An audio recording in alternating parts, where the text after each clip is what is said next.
Ndeshja mes Andorrës dhe Shqipërisë do të luhet sot në orën 20:45, por si për çudi, UEFA e ka nisur ndeshjen që 4 orë përpara orarit zyrtar në faqen e saj të internetit. Aty si për çudi shfaqen postime të 3 ndërhyrjeve të VAR-it për të monitoruar situatën e ndeshjes dhe në 3 ndërhyrjet e sinjalizuara në 2 prej tyre, VAR-i anuloi gola.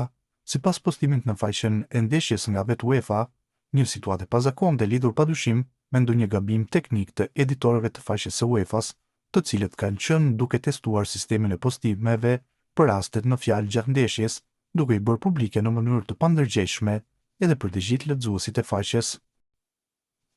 Kombëtarja e Kosovës e ka publikuar listën për 2 ndeshjet e muajit nëntor ndaj Slovenisë dhe Zvicrës.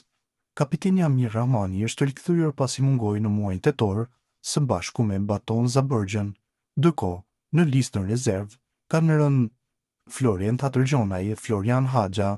Në vijim lista e plot: portier Arjanet Murić, Amir Saipi, Visar Bekaj, Faton Maloku; mbrojtës Amir Rahmani, Mërgim Vojvoda, Lumbar Delova, Fidan Aliti, Ilir Krasniqi, Albian Hajdari, Kreshnik Hajrizi, Dion Gallapeni, Leart Sadriu; mesfushor dhe sulmues: Valon Berisha, Elvis Rexhbecaj, Leon Abdullahu, Veldin Hoxha, Lindon Emrllahu, Meriton Korenica, Ermal Krasniqi, Baton Zabërgja, Edom Zhegrova, Milot Rashica, Florent Myslia, Fisnik Aslani dhe Vedat Murishi.